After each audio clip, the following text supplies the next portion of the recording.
안녕하세요. 반갑습니다.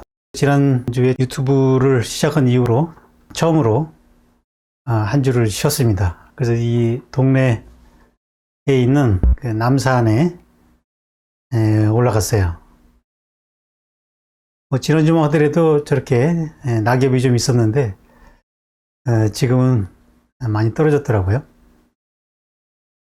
자, 아직 다 안 들어오셨는데 다 들어오실 동안에 제가 지난주에 갔던 그 남산의 늦가을의 정취를 한번 감상해 보겠습니다. 자, 우리 집 강아지 후추를 데리고 남산에 올라갔어요. 저희가 이제 그 신라 호텔 뒤쪽으로 올라가는 길인데요. 저희가 경치가 참 좋더라고요.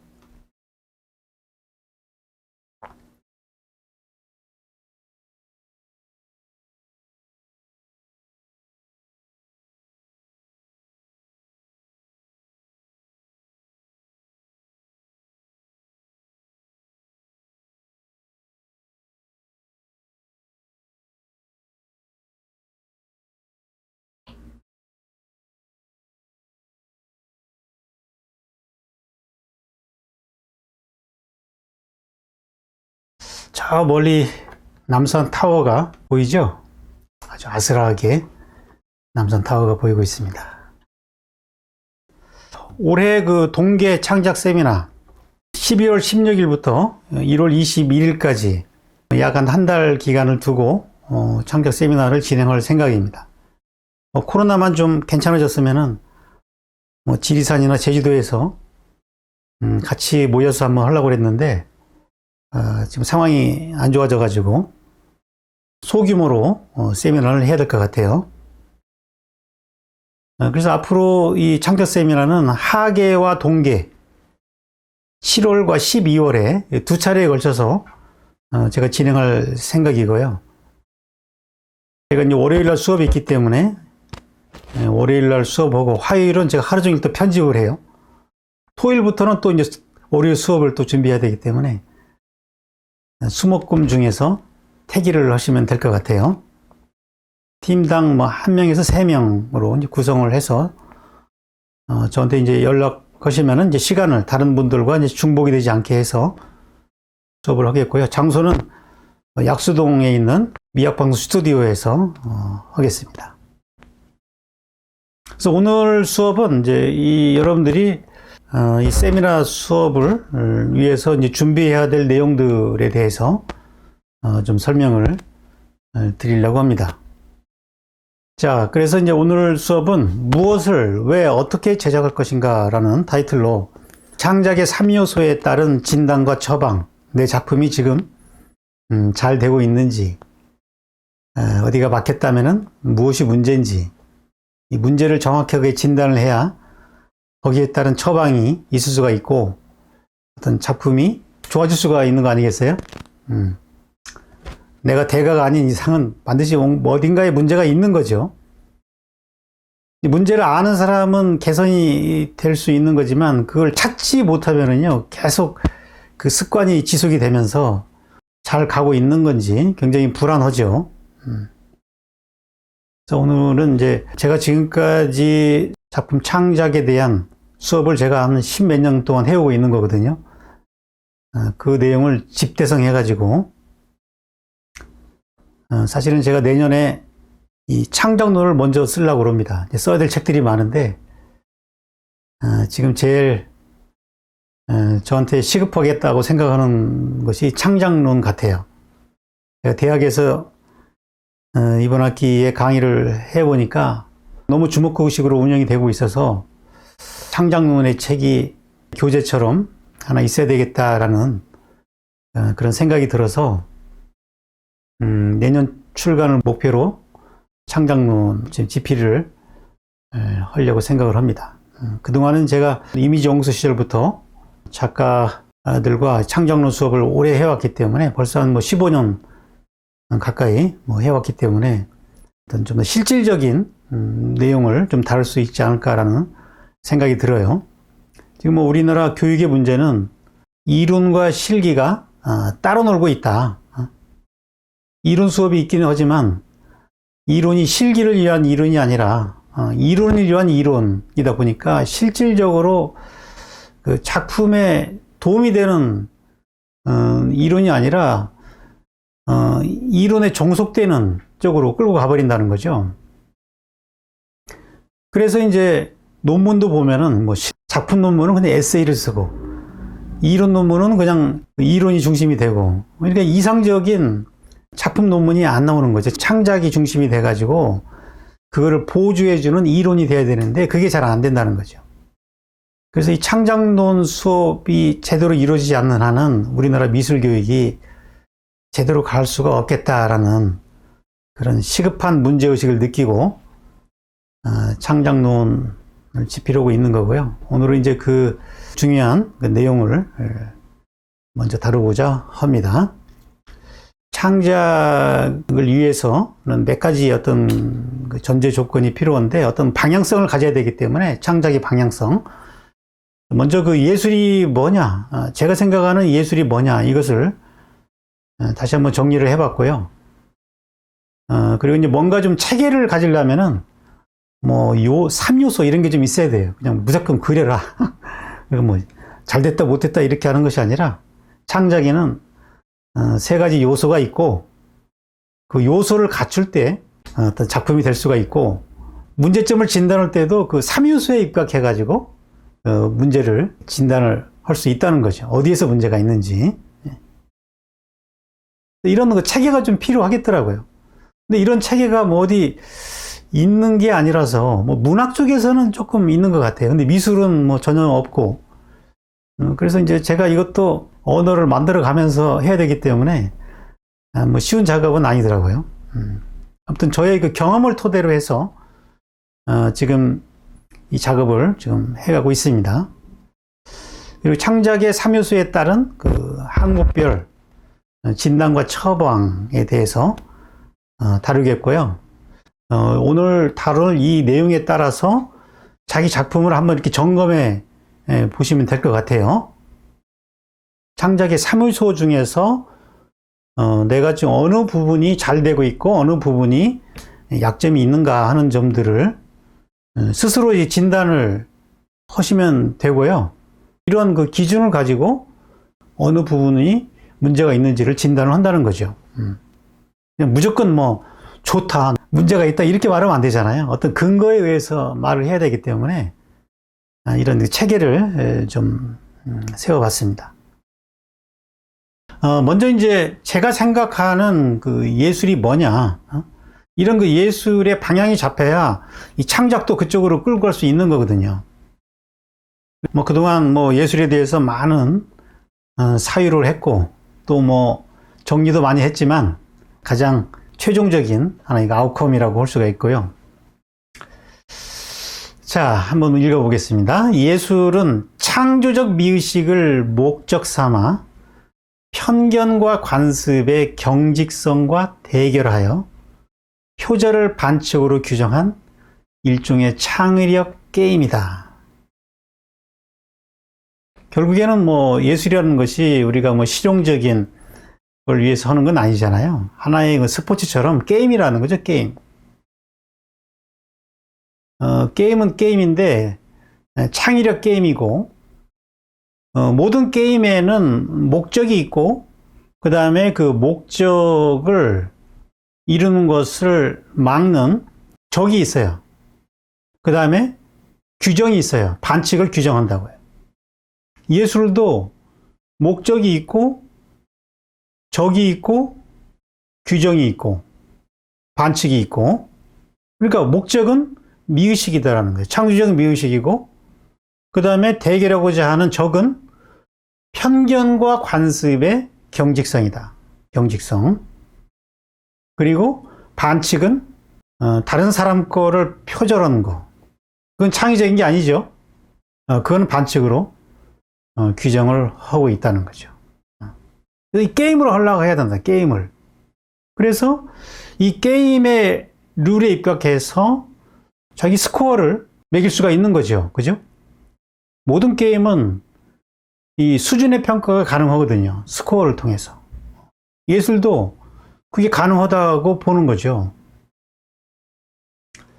자, 그렇다면은 이 편견이 문제인데, 편견이 미의식의 이제 적이 되는 건데, 편견은 좌뇌의 이분법적인 분별력이 만든 단편적이고도 경직된 지식이다. 어떤 실제를 둘로 나눠 보는 거거든요. 이 둘로 나누면은 상당히 명확하게 이해할 수 있는 방법이 되지만, 실제를 코드화하기 때문에 거기서 생기는 경직성을 피할 수가 없는 거죠. 이 언어도 다 이 좌뇌의 산물이거든요. 어떤 대립성을 이용해서 언어를 만들어내는 거기 때문에요. 근데 이것이 대상을 이해하는 데는 일시적으로 도움이 되지만, 그것이 여기서 생겨나는 어떤 그 생각과 감정을 진실이라고 믿을 때 문제가 되는 거죠. 그걸 일시적인 이해의 방식이라고 생각하면 괜찮은데, 그것이 불변의 진실이라고 생각하면은 그것이 문제가 된다는 거죠.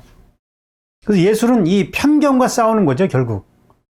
그래서 이 미의식에 도달하는 것이 궁극적인 목적인데, 그러면 미의식이란 게 뭐냐? 저는 인간이 지닌 신성이 미의식이라고 생각을 합니다. 미의식은 주체의 의식과 물 자체의 기운이 공명하여 주객이 미분화된 우주적 합일로 나아가 본질에 대한 미시적 인식과 창의성이 발현되는 의식 수준을 말한다. 그러니까 일상의식과 다른 거죠. 일상의식은 그냥 문제없이 일상생활을 할 수 있을 정도지만, 그 의식 수준으로는 이런 창의적인 작품을 할 수는 없다는 거죠. 이 창의적인 작품을 하는 그런 의식 수준이 되려면은 일상의식에서 미의식으로 전환이 이루어져야 되는데, 그거는 어떻게 가능하냐면은 나의 주체의 의식과 대상을 칸트는 이제 물 자체라고 얘기를 해요. 우리가 눈으로 보는 어떤 현상계로서의 그런 대상을 말하는 게 아니고, 우리가 인식할 수 없는 현상계 너머의 어떤 그 존재의 질서가 있지 않겠어요, 대상에는. 그걸 이제 칸트는 물 자체라고 말하는데, 그건 하나의 그 힘으로 존재하고 기운으로 존재하고, 나의 의식도 기운이고 물 자체도 기운이기 때문에, 나의 의식과 물 자체의 기운이 주파수가 같으면 서로 공명할 수가 있다는 거죠. 이 공명이 된다는 것이 이게 참 그 중요한 건데, 공명이 되면은 주객이 있을 수가 없어요. 서로 상호작용이거든요. 상호작용. 그러니까 이 좌뇌가 나눠 놓은 나와 남, 주체와 타자의 경계가 사라지는 거죠. 이 공명이 이루어지면서 그 분리가 사라지거든요. 그러니까 미분화된 우주적 합일로 나간다. 그러니까 미의식 상태에서는 모두가 하나로 느껴지기 때문에 쾌감이 생기는 거죠. 그리고 거기에서 어떤 그 본질에 대한 미시적 인식이 가능하다. 우리가 평상시에 인식하는 것은 아주 거친 거시적 인식이거든요. 시각적 인식이나 언어적 인식은 굉장히 거친 거죠. 그 안에서 작용하는 어떤 생명의 어떤 그 근원, 본질, 이런 것들을 인식하기는 어렵거든요. 그런 미시세계는 의식의 공명을 통해서 가능하다는 거죠. 그때 이 창의성이 발현된다. 창의성. 이게 곧 신성이거든요. 신성. 신이 곧 창조주 아니에요. 신이. 그러니까 인간의 그 신성이 발현되는 그런 상태가 된다는 거죠. 결국에는 모든 예술의 목적은 이 미의식에 도달하기 위함이죠. 예술은 수단이고 이 미의식에 도달하는 것이 목적이 되는 거죠. 저의 이제 이런 관점을 먼저 말씀을 드리는 것이 맞겠죠. 그래야 제가 다음에서 하는 얘기들이 다 이런 방향으로 이렇게 가야 되잖아요. 그러니까 미시 상태에 들어가면은 마치 그 진통제처럼 현실의 고통을 망각하게 되는 거죠. 그리고 황홀한 쾌감이 일어나게 되는데, 이러한 쾌감은 분별적인 이성을 마비시켜 가지고 오는 심리적인 만족이거든요. 근데 이 쾌감 자체가 근원적인 목적이 아니라는 거죠. 그 쾌감이라는 것은 단지 고통스러운 현실을 잊게 만들어주는 거잖아요. 마치 그 진통제와 같다는 거죠. 진통제. 진통제를 맞으면은 그 순간은 고통을 잊게 만드는 거죠. 그리고 마약을 먹으면 순간 환각 상태로 가서 기분이 좋아지지만 그 쾌감이 중요한 것이 아니라는 거죠. 그 쾌감이 있다고 해가지고 근원적인 문제가 사라지는 건 아니거든요. 일시적으로 그걸 잊게 만들어주는 거죠. 예술의 목적은 이런 쾌감 자체가 아니라 그 미의식 상태에 들어갔을 때 어떤 새로운 인식이 일어난다는 거죠.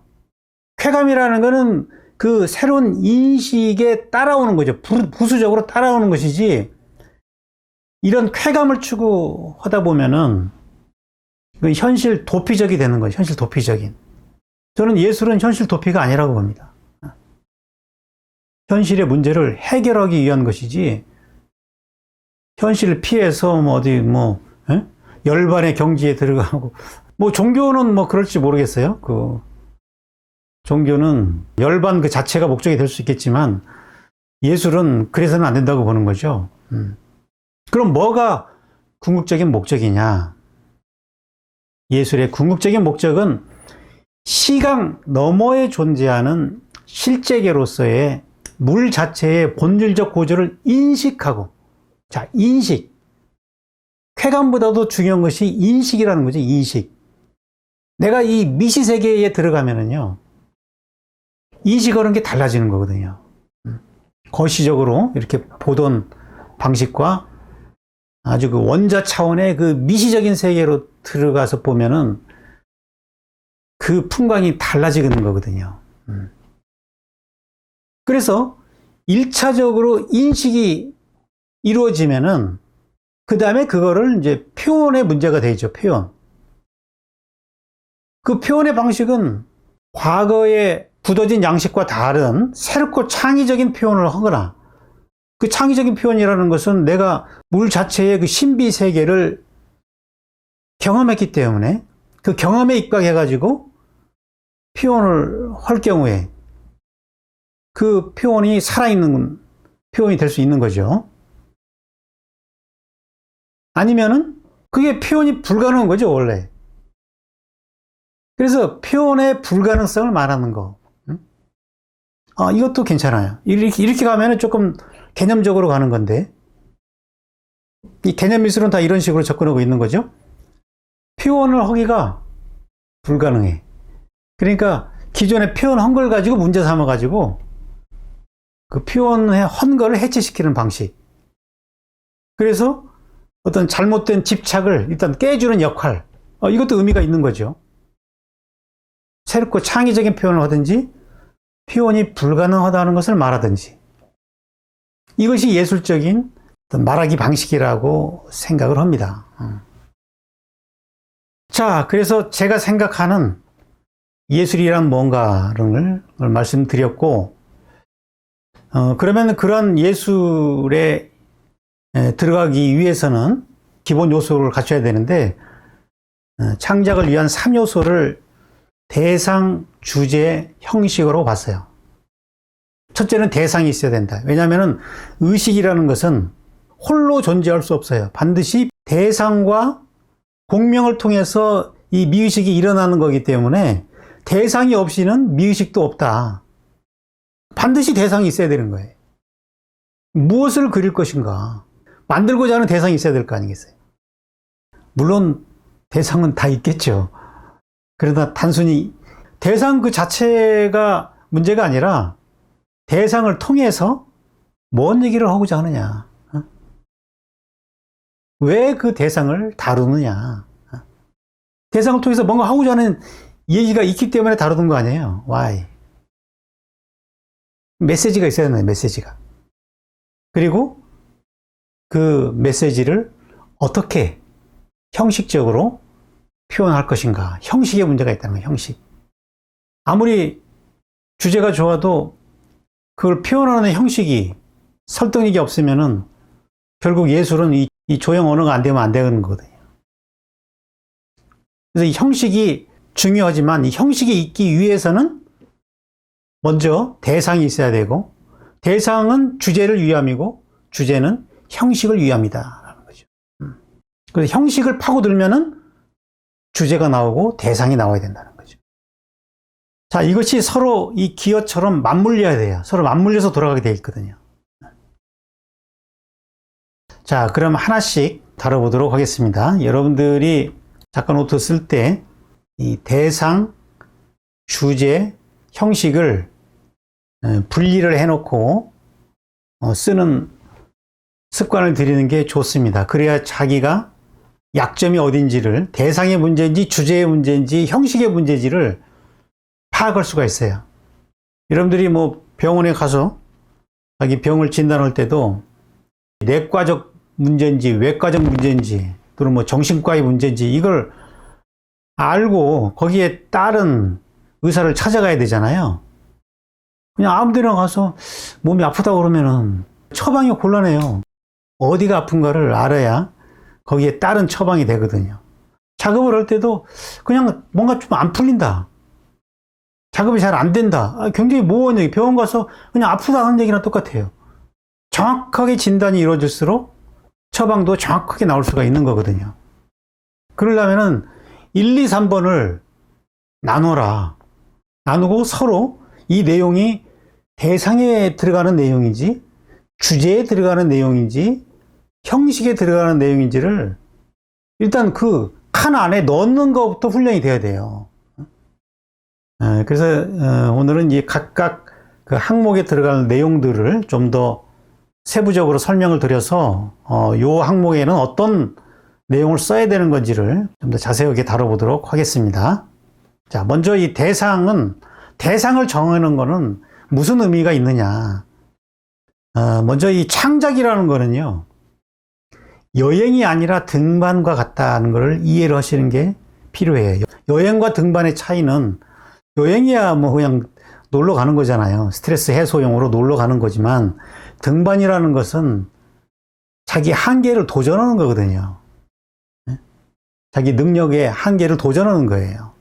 예술은 등반이지 여행이 아니다라는 거죠. 여행이 아니다.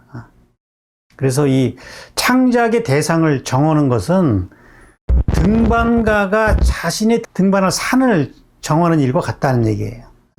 자, 이 말이 많은 내용을 함축하고 있는데요. 내가 어떤 대상을 정할 것인가? 그걸 고민할 때, 자, 등반과 관련 속에서 한번 고민을 해보라는 얘기가 무슨 얘기냐면은, 어떤 산이 여행지가 돼가지고 다 개발이 이루어졌어요. 그러면은 그 산을 가기는 아주 쉽죠. 교통이 좋을 테니까. 그러나 그거를 간다고 해가지고 그것이 예술이 되는 건 아니라는 거죠. 그래서 너무 많이 다루어진 대상을 정하는 거는 프로가 되기 어렵다. 그냥 일반인들이, 아마추어들이 취미로 그림을 그리는 거는 대부분 여행 용도로 대상을 골라요. 그러니까 뭐 대가들이 다 뭐 그려놨고 양식이 다 결정이 돼 있고 자기는 뭐 그걸 따라가기만 하면 되기 때문에 그냥 관광버스 타고 여행하는 거나 다름없는 거죠. 그거를 예술이라고 하면 안 되는 거예요. 그건 그냥 여행이죠, 여행. 여행이 의미가 없다는 얘기가 아니죠. 여행도 스트레스 해소가 되지만, 금방 가도 여행하라면 그게 재미없어서 안 하죠. 하겠어요? 내가 오를 산을 결정한다는 것은 나의 능력에 따라서 그걸 정해야 되는 거죠. 또 너무 다루지 않은 대상. 그러면은 내가 그걸 처음 다루려면은요, 모든 거를 내가 다 만들어야 되는 거예요. 그러니까 전혀 산에 길이 없어요. 길이 없는데 내가 그 산길을 다 내가 찾아서 가야 되기 때문에 너무 위험한 거죠. 그래서 이 대상 설정이 아주 중요한 거라고요. 그리고 신중해야 돼요. 어느 정도는 길이 나 있고 뭐 베이스 캠프부터는 내가 이렇게 가고 뭐 이런 식으로 그 정도 내가 오를 만한 산을 정하는 것이 중요하다는 거죠. 여러분들이 그 그림의 대상을 정할 때 이런 신중함을 갖고 지금 정한 거냐? 어떤 사람은 너무 다 관광지 된 걸 잡아가지고 뭐 더 이렇게 할 게 별로 없어요. 더 이렇게 개척할 게 없는 그런 사람이 있거든요. 그럴 경우에는 대상을 조금 바꿀 필요가 있어요. 내가 좀 프로 등반가가 되려면은 조금 난이도가 높은 쪽으로 이렇게 대상을 바꿀 필요가 있는 거라고요.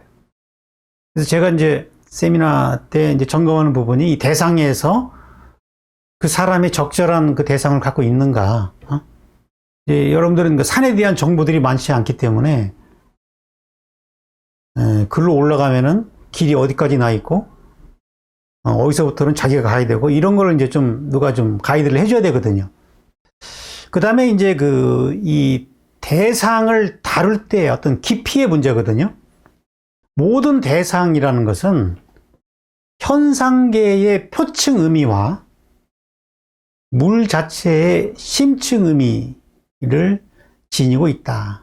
양면성을 지니고 있다는 거죠. 우리 인간도 육체와 정신이 있듯이 모든 자연계도 표층 의미와 심층 의미를 지니고 있다는 얘기예요. 그래서 이 예술이 추구하는 거는 현상계의 표층 의미가 아니죠. 그거는 누구나 다 접근이 가능하기 때문에 거기에서는 창의성이 나올 수가 없어요.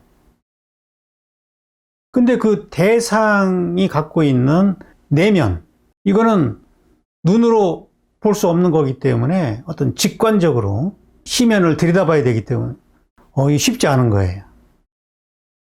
아무튼 이 칸트가 이 물 자체라는 말을 써가지고 저도 뭐 이 대상을 표현하는데 참 적절한 용어다고 생각해서 이 단어를 쓰고 있는데, 칸트가 말하는 그 물 자체라는 것은 우리가 생각하는 뭐 이런 그냥 사물이 아니에요. 이런 사물이 아니라, 이런 사물은 현상계로서 사물이고, 이 사물들은 전부 다 원자로 이루어져 있어요. 원자. 원자는 또 전자와 핵이 운동 중에 있는 거고요. 미세계로 들어가면은요, 우리가 인식 불가능한, 또 심오한 우주를 만날 수 있게 되는 거예요.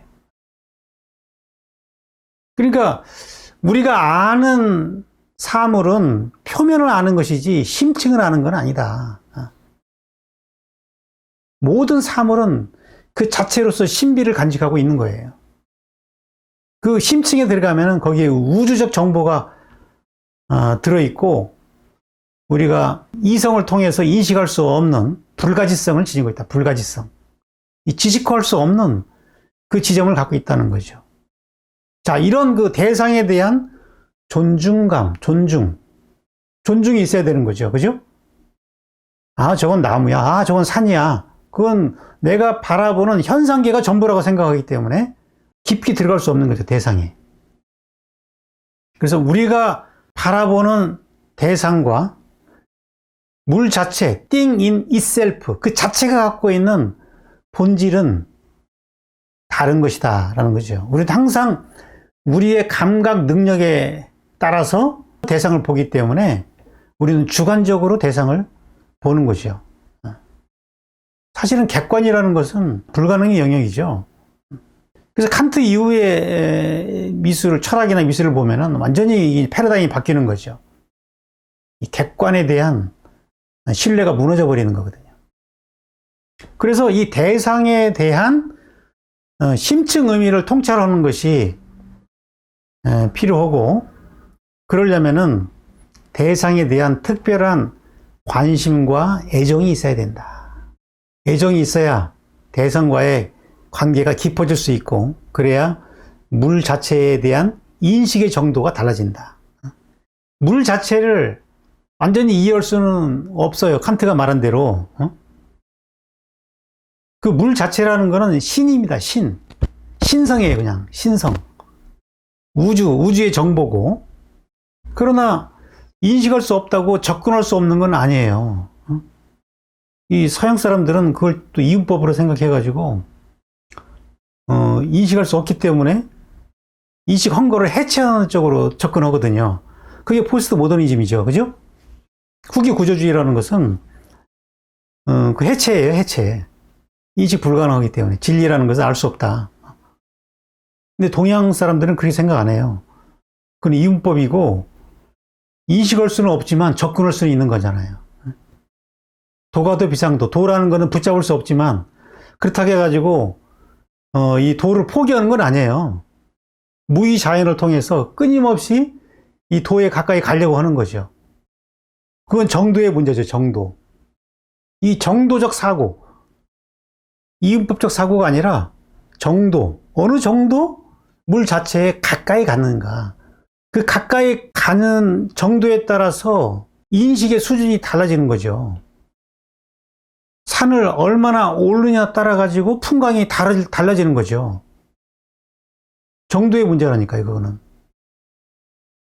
그러니까 대상을 통해서 이 깊이가 생기지 않으면은 새로운 시각이 열리지 않기 때문에 어떻게 새로운 창작이 나올 수가 없는 거라고요.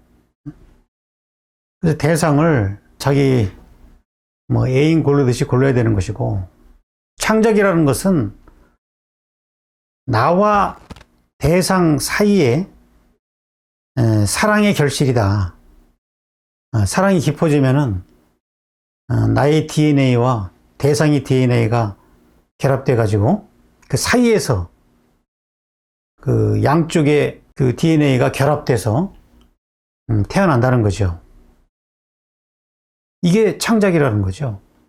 대상 없이 창작을 한다? 이건 불가능한 얘기죠. 반드시 대상이 필요한 거죠. 대상 없이 작품을 하려는 거는 파트너 없이 애 낳으려는 거랑 마찬가지죠. 본인이 성모 마리아입니까? 어떻게 그게 가능합니까?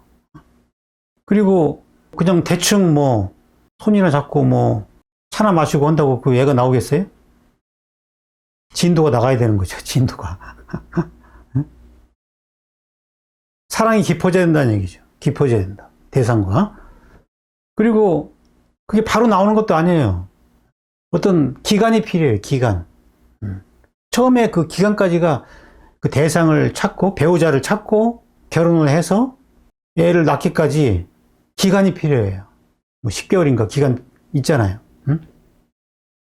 근데 기간이 되기 전에 급하다고 해가지고 막 뽑아내버려요. 그럼 조산이 되니까 그 이혼 부담이 있어요.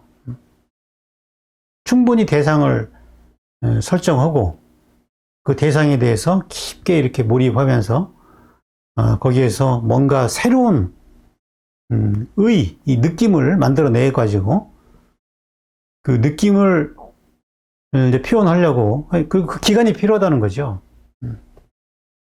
그리고 그 기간은 아주 체계적으로 어떤 단계를 밟아야 그게 되는 거예요. 그림을 그려가지고 몇 년 있으면 그게 되는 게 아니라요.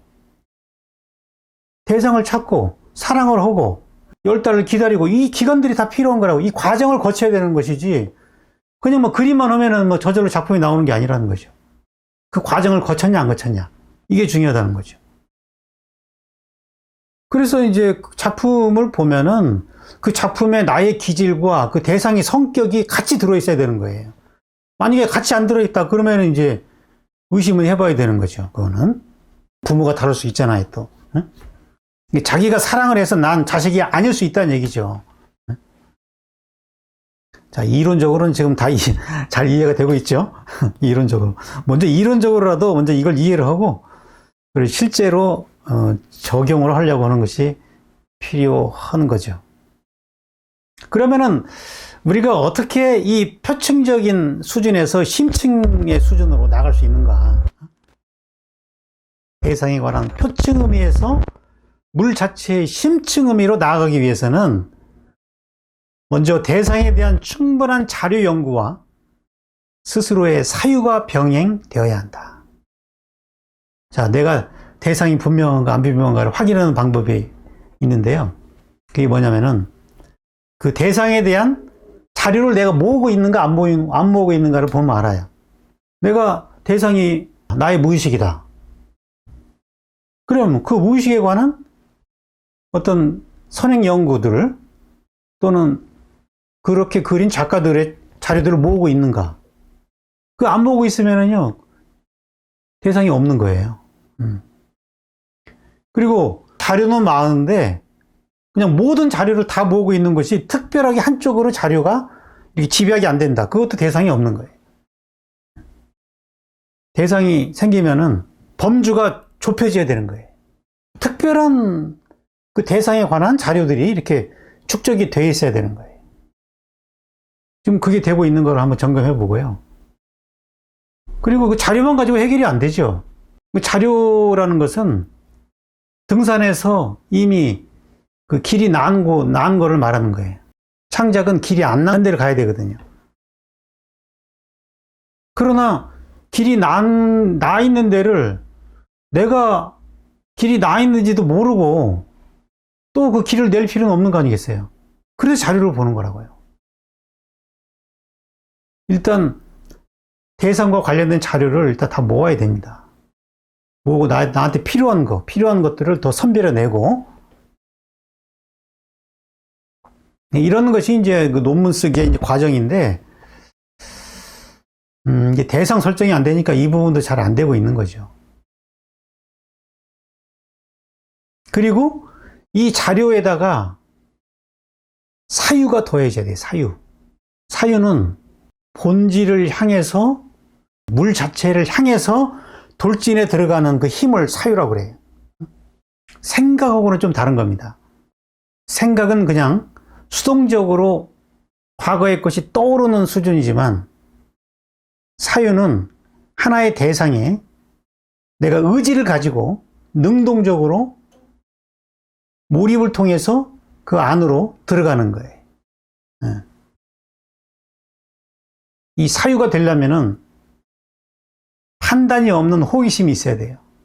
대상을 안다고 생각하면은 사유가 안 되는 거죠. 내가 언어적으로 아는 것을 실제로 아는 것처럼 착각하면은 사유가 안 되는 거죠.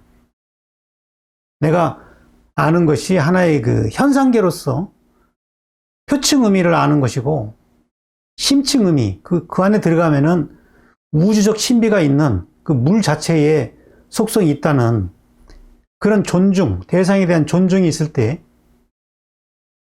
사유가 이루어질 수 있는 거죠.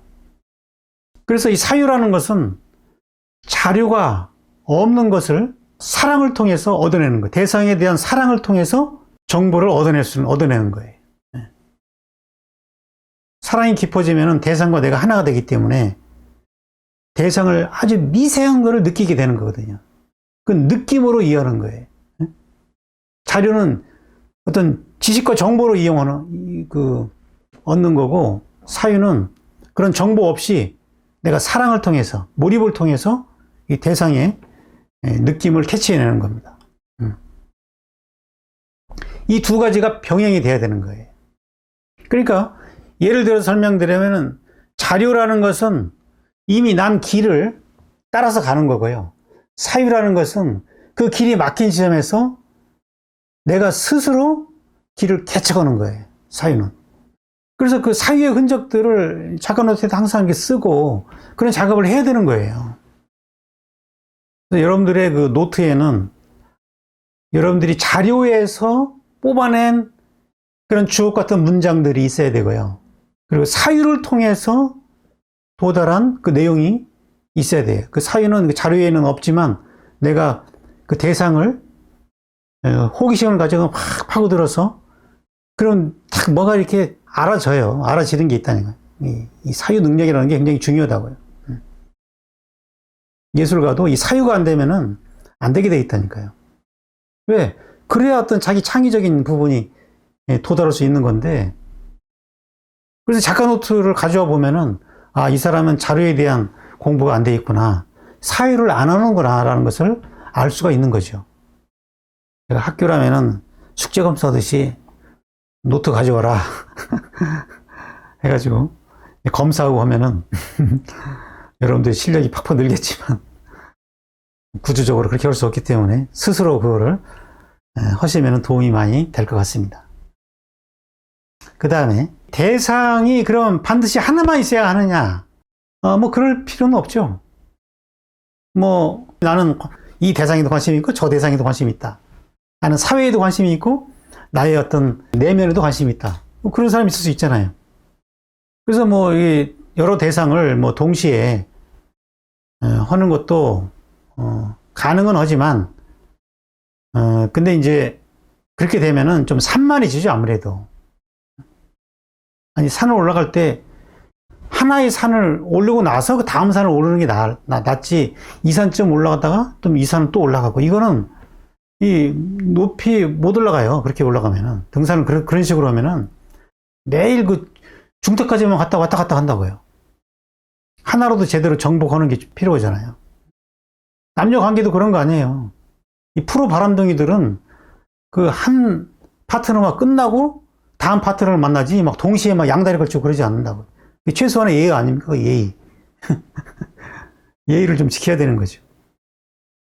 그래서 하나를 집요하게 파고 들어가고 그리고 나서 대상을 바꿀 수는 있어요. 한 산을 정복하면 다른 산도 빨리 올라갈 수 있거든요. 그 능력이 생기기 때문에. 근데 매일 중턱까지만 가면은요, 그런 고지로 올라가는 그런 능력이 안 생기기 때문에 다른 산도 못 올라가는 거죠. 그래서 한 대상을 집요하게 파고 들어가는, 그래야 자기의 비유가 보이기 때문에 거기서 창작, 새로움이 거기서 나올 수 있다는 거죠. 창작이라는 것은 무에서 유를 창조하는 것이 아니라 의식의 빛으로 굳어진 대상을 녹여서 변형시키는 것이다. 이 굳어진 것을 녹이기 위해서는 의식의 힘이 필요한 거예요. 그게 이제 미의식인데, 미의식으로 그 대상을 쫙 이렇게 비춰가지고 흐물흐물하게 만들어가지고 거기서 이제 변형을 이렇게 시키는 것이지, 없는 걸 그냥 만들 수는 없다는 거죠. 인간의 창조라는 것은 변형이지 무에서 유를 만드는 건 아니라는 얘기죠. 단지 어떤 굳어져 있는 것을 녹일 수 있는 그 빛, 의식의 빛, 그 미의식의 힘, 이걸 가지고 우리는 그 작가의, 예술가의 능력을 평가를 한다는 거죠. 등반가는 그 험한 산을 오르는 능력을 가지고 평가한다면은, 예술가는 그 전통의 굳어진 관습을 녹일 수 있는 그 힘. 그러면은 그 전통이 거기에 녹아 있어야 되는 거지. 흔적이 있어야 되는 것이지. 그 녹이는 대상이 없으면 안 된다니까요. 결국 의식의 문제인 거예요. 미의식의 문제라고요. 그러니까. 많은 대가들이 대상으로 한 작업임에도 나도 꼭 그걸 대상으로 정하고 싶으면 어떡하죠? 아니, 그 정할 수 있다니까요? 아니, 내가, 산을 오르는데, 아무도 안 오르는 산을 오르는 건 아니죠. 근데 너무 관광지가 됐다. 그런 산은, 자기가 새롭게 갈 그럴 여지가 별로 없기 때문에, 예를 들어서 뭐, 재현미술, 이런 거는 자기가 뭐 새롭게 하기가 어렵잖아요. 너무 많은 작가들이 그렸기 때문에. 뭐 추상미술도 마찬가지죠. 너무 많은 작가들이 해놨기 때문에 좀 차별화 지점이 어렵잖아요. 그러니까 이 어느 정도 적당하게 이렇게 개발이 된 곳, 그런 데를 이제 찾는 거거든요. 그거를 찾을 때 좀 신중할 필요가 있다는 거죠. 너무 개발된 데도 안 되고 너무 개발이 안 된 데도 어렵고요. 이게 중요한 작업이죠. 대상 설정이. 원래는 그 대학원 들어가면은 대학원 한 2학기 정도는 이 대상 찾는데 골몰을 해야 됩니다. 나한테 맞는 걸 찾는 게 쉽지 않거든요. 이건 배우자 찾는 거랑 비슷해요. 그리고 나서 한 3학기 정도에 막 그 자료들을 모아가지고 사유를 하면서 이제 자기가 이제 올라갈 지점을 찾아내는 거죠. 자, 오늘 내용을 좀 여러 번 반복해서 복습을 하시고, 저는 3요소가 다 채워지면은 좋은 작가라고 생각합니다. 다 채워졌는데도 뭐 알아주지 않는다. 저한테 오세요. 제가 책임져 드릴게요. 자, 그 다음에 주제로 들어가겠습니다. 주제. 자, 대상을 그렇게 설정하는 것은 대상을 위한 것이 아니고 주제를 끌어내기 위함인 거예요. 주제를. 그 대상을 통해서 내가 무슨 얘기를 하고자 하는가. 대상을 위한 대상이 아니라 주제를 위한 대상이라는 거죠. 주제를 위한. 근데 이 주제를 끌어낼 때 여러분들이 그 참고할 만한 내용을 좀 설명을 드리려고 그래요. 이 예술적 주제라는 것은 어떠해야 되는가. 그 많은 경우가 주제는 찾았는데, 주제는 얘기하는데 그 주제가 예술적이지 않은 경우가 많아요. 대부분이. 예술적인 주제가 되려면은 어떤 사회적 편견에 대한 저항이 그 주제에 실려 있어야 되는 거예요. 모든 사회적 편견이라는 것은요, 이분법적 사고의 산물이거든요. 좌뇌의 작용인 거예요, 좌뇌. 이분법이라는 것은 획일적으로 둘로 나눠가지고 생각하는 방식이기 때문에 실제와 굉장히 거리가 먼 거죠. 또 그걸 진리라고 믿고 또 막 계몽을 하고 강요를 한다. 다른 사람한테 강요를 한다는 거죠. 이 모든 사회에서의 문제는 다 여기서 비롯되는 거거든요. 그래서 기독교에서는 이거를 원죄라고 말해서 이거를 선악과라고 얘기를 하는 거예요. 선악과라는 것은 좌뇌의 분별작용. 이게 선악과인 거죠. 여기서 모든 문제가 생긴다니까요. 그래서 예술은 계몽이 되면 안 되고 그 사회적인 그런 계몽이 하나의 편견으로 이루어져 있다. 이분법적인 그런 사고의 산물이다라는 거. 그 얘기를 하고자 해야 되는 거지. 계몽하려고 덤비면은 그거는 예술적인 메시지가 되지 않는다라는 거죠. 그러니까 나의 메시지에는 이분법이 하부 구조에 있어야 되는 거예요. 그 경계를 어떻게 넘어서고자 하는가, 그 편견을 어떻게 바로잡을 것인가, 그 편견에 대한 저항이 메시지가 돼야 되는 거지, 그냥 상식적인 얘기를 주제라고 말하면 안 된다는 얘기예요. 이게 간다는 것 같아도요, 이게 잘 안 되더라고요. 왜? 이렇게 이런 생각을 없이 자꾸 그냥 뭔가 메시지만 되면 된다고 생각하잖아요. 나는 꽃이 아름답다는 얘기를 하고자 한다. 그거는 그 상식이죠, 상식. 그죠? 모든 사람이 그렇게 생각하기 때문에 그런 건 예술적인 메시지가 될 수 없어요. 상식을 뒤흔들은 뭐가 예술적 메시지가 돼야 된다는 거죠. 언제나 상식에 대해서 혹은 편견에 대해서 거기에 대한 이야기이지 그냥 자명한 진리를 말하면 안 된다는 얘기예요. 사회적 편견이라는 것은 그 시대 사람들이 갖고 있는 믿음이기 때문에 거기에서 어떤 그 시대성이 들어가는 거죠. 그리고 그 편견을 깨는 심오한 본질 체험은 대상에 대한 판단 없는 호기심으로 깊은 사유와 몰입을 통해서 얻어진다. 일단 아까도 말씀드렸지만 그 주제를 끌어내기 위해서는 이런 어떤 과정을 거쳐야 되는 것이고, 대상에 대한 판단 없는 호기심. 왜? 판단을 하면은 깊은 사유가 이루어지지 않기 때문에 그냥 지식의 차원에서 그치게 된다는 거죠. 판단을 하면은. 판단을 하지 않아야 돼요. 판단을 하지 않으면 무관심해지면은 또 그 대상에 대한 깊게 못 들어가잖아요. 그러니까 호기심을 가져야 돼요. 판단을 하지 말되 호기심을 가져라. 그래야 깊은 사유가 이루어져 가지고 몰입이 되고 거기에서 뭔가 의가 생긴다. 어떤 느낌이 만들어진다는 거죠. 본질에 대한 느낌, 물 자체에 대한 어떤 성격이 느껴진다. 사실 그 느낌이 없으면은 어떤 방향을 잡기가 어려운 거거든요. 그리고 이제 주제에 있어서 중요한 거는 내가 말하고자 하는 핵심 메시지가 한 줄로 집약되어야 한다. 한 줄로. 왜 이 작업이 필요하냐면은, 이게 이제 어떤 코어를 이루어요, 코어. 우리 사람 몸에도 이 코어라는 게 있어요, 코어, 중심.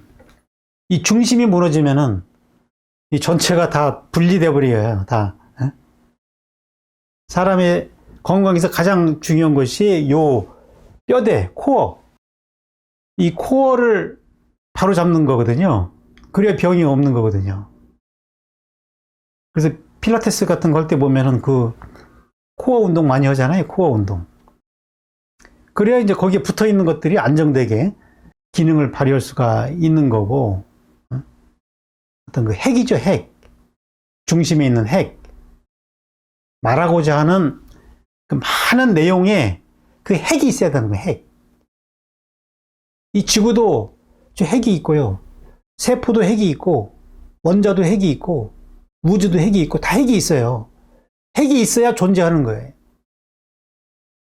작품의 메시지에도 그 핵이 있어야 되는 거예요. 그 핵이 없으면은 산만해져요. 어디로 가는지 몰라요. 그 산만해질 때 그걸 잡아주는 역할이 이 핵인데, 그게 바로 이 한 줄 메시지예요. 한 줄 메시지.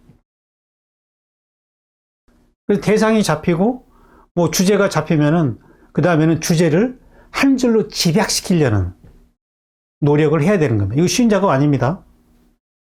근데 좋은 작품들은 이 한 줄이 딱 있어요. 한 줄이 잡힌 사람들은 작품이 변해도 크게 흔들리지 않아요. 중심을 갖고 자유롭게 변화할 수 있기 때문에.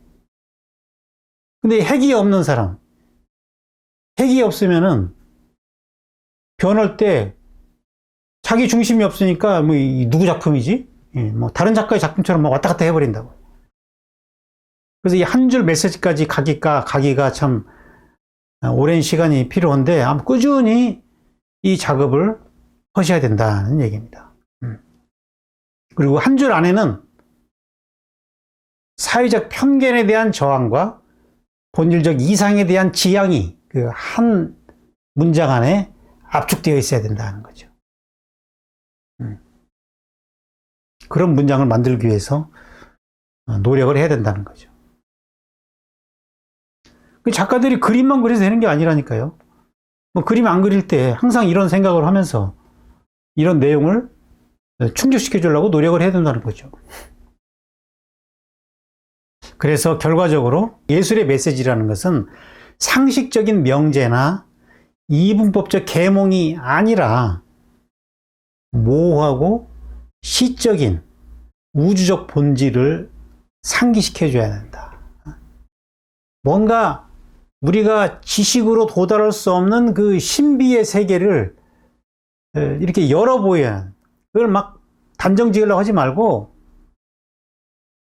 그쪽을 향해서 더 나아가게 하는 그런 뭔가 비전을 열어주는 정도의 역할이 돼야 된다는 거죠. 그거는 과학적인 메시지가 아니죠. 과학은 확실하게 정립이 된 거를 계몽하는 차원에서 얘기를 하잖아요. 근데 예술은 그렇게 가면 안 되는 거죠. 그렇게 정립이 될 수 없는 그 너머의 것을 동경하게 만들어줘야 되는 거죠.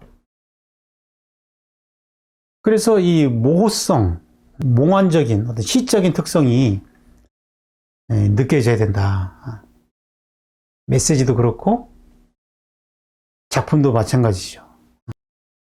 그리고 그 메시지가 보편적인 공감대를 얻기 위해서는 동시대의 현실적인 문제에 관한 내용이어야 한다. 이게 시사성이죠, 시사성. 저런 오징어 게임의 그 메시지가 공감을 얻는 것은 그게 우리 시대의 어떤 빈부격차가 큰 자본주의 그 시대의 현실의 문제를 다루기 때문에 공감대를 얻는 거 아니겠어요? 그런 것처럼 문제를 어떤 그 우리 현실의 문제에서 찾을 때 공감대가 생긴다. 그 얘기가 왜 필요하냐? 그 문제가 현실에 아무 문제가 없어요. 그러면은 그 얘기를 할 필요가 없는 거거든요, 지금. 저는 뭐 절대적인 진리는 언어로 표현할 수 없다고 봐요. 그러나 언어가 필요한 거는 그때의 문제를 해결할 수 있는 그런 언어는 필요한 거죠, 일시적으로. 지금 뭐 코로나 바이러스가 성행하기 때문에 거기에 따른 뭐 백신이든지 치료제든지가 필요한 거예요. 만약에 뭐 이게 다 사라지고 오미크론인가 뭔가 그것이 이게 뭐 크리스마스 선물이 될 수 있다 그렇게 말하던데, 이게 뭐 만약 진짜로 감기처럼 이렇게 바뀌어가지고 다 이제 내년쯤에 코로나가 다 사라진다. 그러면 뭐 백신이 왜 필요하겠어요? 코로나 백신이 왜 필요합니까? 그냥 사놓은 거 남아가지고 아까워서 그냥 맞으라고 할 수는 있어도 이 치료에 도움이 안 되는 거죠. 그래서 모든 진리라는 거는요, 백신과 같은 거라고 저는 생각해요. 하나의 약이고 그 병이 있는 그때에 필요한 일시적으로 절대적인 진리가 있는 것이 아니라 그때그때 필요한 진리가 있는 거죠. 이걸 이제 저는 시사성이라고 말하는 건데, 그 예술의 메시지도 그러한 시사성이 있어야 된다는 거죠. 시사성. 그러니까 우리의 사회와 무관할 수 없는 거죠, 예술은. 우리 사회 문제에서 시사성을 끌어내야 되기 때문에, 거기에 대한 이야기를 하고자 해야 되기 때문에. 그래서 뭐 여러분들이 이걸 찾아오면 저는 아주 간단하게 질문하죠. 그 얘기가 지금 왜 필요한데요? 누구한테 그게 필요해요? 이렇게 질문할 수 있겠죠? 질문은 쉬워요. 대답은 어려워서. 자, 그 다음에 마지막으로 형식에 대해서 다뤄보겠습니다. 자, 3요소 중에 하이라이트는 형식이죠. 결국에는 이 형식을 위한 거죠. 예술은 결국 형식으로 말하는 거니까요. 자, 작품의 형식은 전적으로 작품의 메시지나 물 자체의 실제를 위한 최선의 선택이어야 된다. 일단 말하고자 하는 메시지, 그리고 자기가 물 자체에 대한 어떤 체험이 있을 거 아니겠어요? 그것이 하나의 대상이 되는 거니까 그 대상을 향한 최선의 선택이어야 된다. 최선의 선택. 이것이 최선이냐 아니냐, 그거는 점검을 해봐야 되는 거예요. 무슨 말을 하고자 하느냐는 그 메시지와, 그러면 그 메시지에 따른, 뭐 예를 들어서 영화다 그러면 메시지에 따른 적절한 배우들이 필요하겠죠. 그 주제에 따른 적절한 배우가 필요한 거죠. 그게 제대로 선발이 되어 있는가. 작품에서는 그 조형 요소들이 배우들이에요, 배우들. 거기 주인공이 있고, 또 조연이 있고, 엑스트라가 있고, 그게 적절한가? 말하고자 하는 것과 자기가 선별한 주연, 조연, 엑스트라의 관계가 적절한가? 아니면 엑스트라를 너무 부각시켜가지고 이 주인공의 역할이 사라져버렸는가?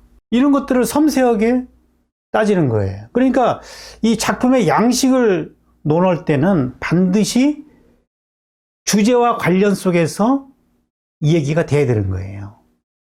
주제와 관련 속에서. 지금 우리나라 교육은 이 부분이 잘 안 되고 있죠. 주제를 확인하지 않은 상태에서 작품의 조형을 가지고 이 얘기를 한다는 거예요. 그거는 문제가 많죠.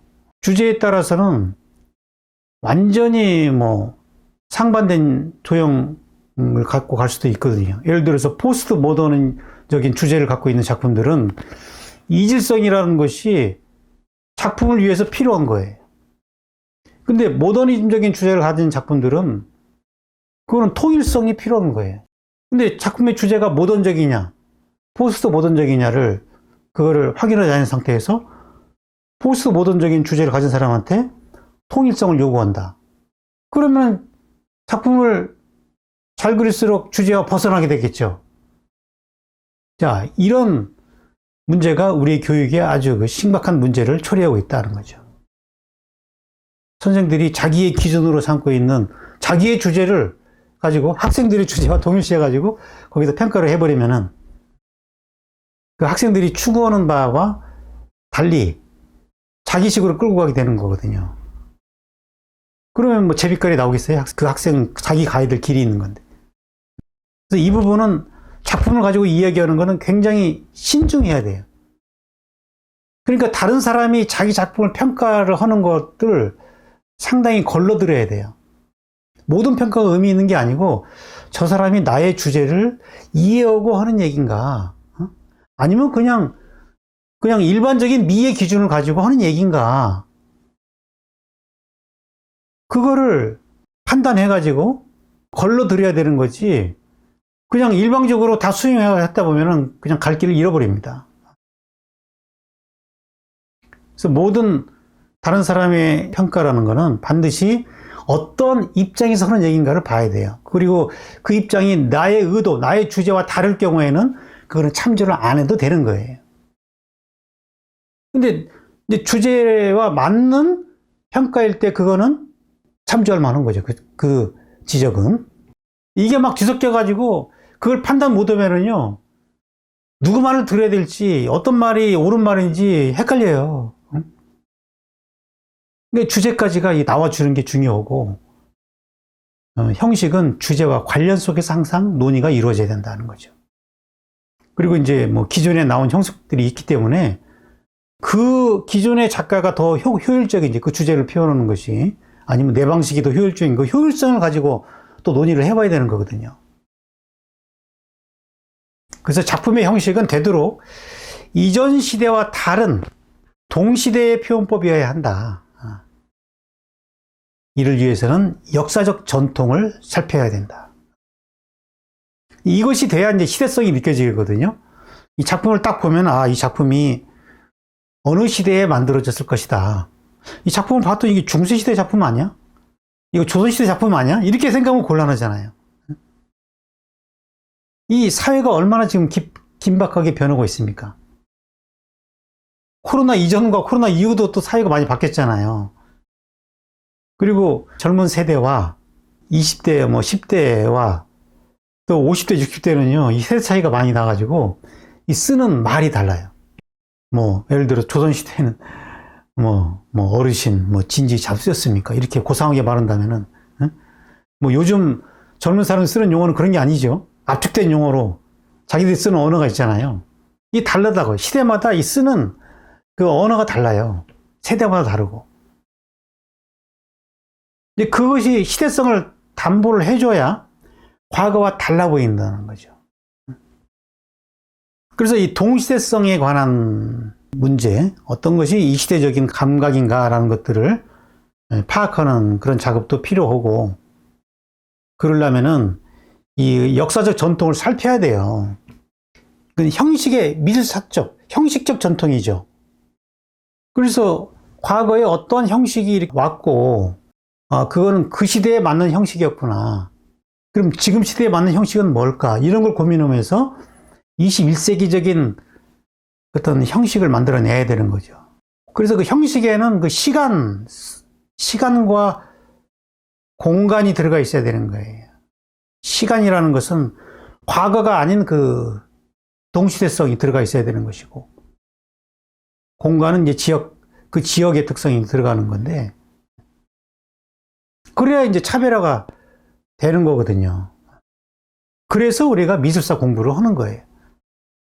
내 주제와 관련된 역사를 살피고, 그거를 좀 더 현대적인, 동시대적인 언어로 표현하는 방법을 연구해야 되는 거죠. 그렇지 않으면 과거가 중복되는 거잖아요. 중복된다는 거는 남이 간 길을 간다. 그건 창작이 아니잖아요. 그거는 여행은 될 수 있어도 등반이 되지는 않는다는 거죠. 대부분의 작가들이 이 작업을 안 해요. 그러니까 그냥 길이 있는지도 모르고 그냥 혼자 길 내면서 가고 있는 거거든요. 안타까운 일이죠. 아니, 길 난 데는 그냥 차 타고 가고, 길이 없는 데를 자기가 개척해야 하려고 때, 그게 이제 자기의 비유가 나오고, 거기서 자기 세계가 거기서 나오는 건데, 아니, 길이 있는지를 몰라요. 그 정보를 몰라. 정보가 부족해가지고 숲속을 헤치고 올라가고 있다고요. 옆에 큰 길이 있는데, 일단은 베이스 캠프까지는 차 타고 가는 게 좋아요. 그냥 차 타고 가서 힘 쓸 때 써야 되는, 힘을 안 쓸 때 힘을 쓰니까 이게 안 되는 거예요. 힘을 써야 될 때는 못 쓴다고요. 그러니까 인생이 짧아요. 그래서 공부가 필요한 거예요. 그 길을 파악하기 위해서. 그리고 길이 없는 길을 거기서부터 내가 수고를 아끼지 않고 그게 내가 낸 길이 되는 거라고요. 그것이 창작이라고요. 그리고 작품의 형식에는 자기만의 개성과 고유한 정서가 느껴져야 한다. 이를 위해서는 대상과 깊은 몰입 상태에서 즉흥적인 충동의 귀를 기울여야 된다. 자, 조금 전에는 이제 시대적인 어떤 차이, 과거와 다른 차이를 만들어내야 된다는 얘기를 했는데, 이번에는 다른 사람과 차이를 만들어내야 돼요. 그 동시대에 얼마나 많은 사람들이 작품 활동을 하고 있어요. 다른 사람과 달라야 되거든요. 그래, 이 창의력 게임에서 생존자가 될 수 있다니까요. 마지막 생존자. 누구와 비슷하면 그냥 바로 화살이 날라와요. 표절이라 해가지고. 다른 사람과 차별화가 이루어져야 되는데, 그러려면은 자기의 고유한 개성과 정서가 드러나야 되는데, 이것도 쉽지 않죠. 이거 어떻게 되느냐. 내가 지금 잘하고 있는 것이 이게 나냐. 그거는 이제 누구한테 배웠거나, 누구한테 어떤 그 기술을 익혔기 때문에 잘하는 것일 수 있잖아요. 그것이 나라고 생각하면은 건 문제가 될 수 있어요. 내가 잘하는 것과 나다운 거는 일치하지 않아요.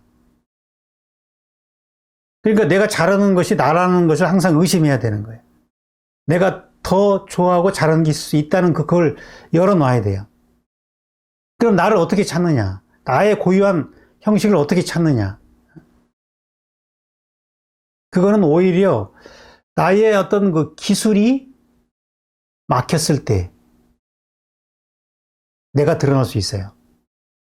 나의 어떤 그 본성을 신뢰해야 되는 거고요. 내 안에 고유한 개성체가 존재한다. 나만의 미의식, 나의 어떤 신성으로서의 그 본성이 내 안에 자리하고 있다. 누구와도 같지 않은 천상천하 유아독존으로서 그 유일성을 가진 존재가 내 안에 있다라는 그 믿음하고, 그리고 그것이 평상시에는 습관적으로 살 때는 그게 드러나지 않다가 어떤 외부 대상과 공명을 이룰 때 그것이 드러나요. 그러니까 결국에는 몰입입니다. 어떤 대상과 깊게 몰입을 할 때 내 안에 있는 본성이 작용을 하면서 나의 빛깔이 거기서 드러난다는 얘기예요. 그래서 제가 이 몰입을 항상 강조하는 이유는, 몰입을 했을 때 저절로 나오는 동작, 이 춤추는 사람이 춤에 막 몰입하면은요, 자기 춤이 나와요, 거기서. 처음에는 동작을 배우잖아요. 기술을 배우잖아요. 춤추는 테크닉을 배우기 때문에 그 테크닉대로 추지만, 완전하게 그 춤에 몰입하면은, 그러면 자기 동작이 나와요. 내 신체가 원하는 그 동작들이 나오게 되면서 자기 동작이 나온다는 거죠. 음악하는 사람도 자기 소리가 나오게 되는 것이고, 그림을 그린 사람도 자기 필체가 나오게 돼 있어요. 이걸 믿어야 됩니다. 자기 안에 어떤 본성이 있다. 그리고 그거는 오히려 기교를 넘어섰을 때 그게 나온다는 거죠. 기교를 넘어서 대상과 물 자체와의, 나의 의식과 물 자체의 공명의 상태, 그 상태에서 저절로 나오기 때문에 그러한 시간들을 많이 경험하면은 그때 조금씩 자기를 찾아간다는 거죠. 그때는 거기에 아우라가 들어가기 때문에 뭐 어떤 다른 누구 흉내냈다 이 느낌이 전혀 안 들어요. 그렇게 접근해 들어가면. 그래서 작업의 과정이 처음에는 뭐 기법에 의존할 수밖에 없지만, 그 목표가 기법 너머의 어떤 그 의식의 수준, 의식과 대상의 관계에서 이루어지는 그런 정신작용을 향해서 그림 그리는 작업하는 그 과정에 그 메커니즘이 그렇게 돼야 돼요. 그 작업이 깊어질수록 몰입이 이루어져 가지고 거기에서 즉흥적으로 나오는 그 자기 필체를 찾아내야 된다는 거죠. 그런 식으로. 자, 그래서 오늘은 이렇게 형식으로 들어가는 방법까지, 대상에서 주제를 설정하고 주제에서 형식으로 나가는 데 있어서 그 중요한 그 체크 포인트들을 정리해 드렸습니다. 이 기준을 가지고 여러분들이 스스로 자기 작업에 막힌 부분들을 찾아내고 그 부분들을 보완할 수 있는 방법들을 고민하시고, 고민도요 좀 구체적이 돼야 돼요. 그냥 막연하게 안 된다, 힘들다 이게 아니라 어디가 안 된다, 뭐가 힘들다, 그래야 슬럼프에 빠지지 않아요. 이 고민이 있는 거는 뭔가 개선의 방향이 필요하다는 얘기잖아요. 그리고 그게 나쁜 게 아니죠. 약점을 이제 발견이 노출이 된다는 건데, 이 병이 노출이 돼야 치료가 되듯이 그런 고민은 반드시 필요한 거거든요. 근데 그런 고민이 너무 막연하면은 해답이 없기 때문에, 탈출구가 없기 때문에 포기해 버린다고요. 그래서 그런 거를 한 단계 한 단계 해결해 가는 거를 즐겨야 돼요. 이게 게임을 즐기는 방식이죠. 예술은 게임이라니까요. 그 단계들을 하나하나씩 극복해 나갈 때 스코어가 올라가는 거라고요. 작품성이 올라간다 이렇게 생각하면 되는 거죠. 저도 이제 여러분들의 그 작품을 가지고 얘기할 때 이 기준을 가지고 얘기를 할 것이고, 여러분들도 이 기준을 가지고 우리가 대화를 해야 서로 소통이 되는 거예요. 소통. 이 언어가 돼야 소통이 될 수 있잖아요. 저는 이제 언어를 이렇게 지금 정리하는 작업이거든요. 앞으로 그 창작론 때 우리가 이제 대화를 해 나갈 텐데, 이런 기준에 의해서 이야기가 진행된다라고 생각하시고 준비도 여기에 맞춰서 준비를 하시면 될 것 같습니다. 자, 오늘 내용, 뭐 그동안은 제가 많이 했던 내용들을 이제 종합하고 집약한 거기 때문에 여러분, 이 내용들이 여러분들의 그 작품에 체화될 때까지 계속해서 반복해서 들으시고, 이 이론의 완성은 실천이라고 봅니다. 저는 작품으로서 그렇게 될 때까지 계속해서 체화시켜 나가야 되는 거죠. 자, 오늘 뭐 수업 내용은 여기까지 하겠습니다. 그래서 저의 어떤 궁극적인 창작 교육의 목적은 미의식에 이르는 것이고, 그게 그 인간의 어떤 자기 완성이다라고 저는 생각하기 때문에 저는 뭐 이런 목적 하에서 이런 그 방법들을 체계적으로 지금 정리를 하고 있는 겁니다.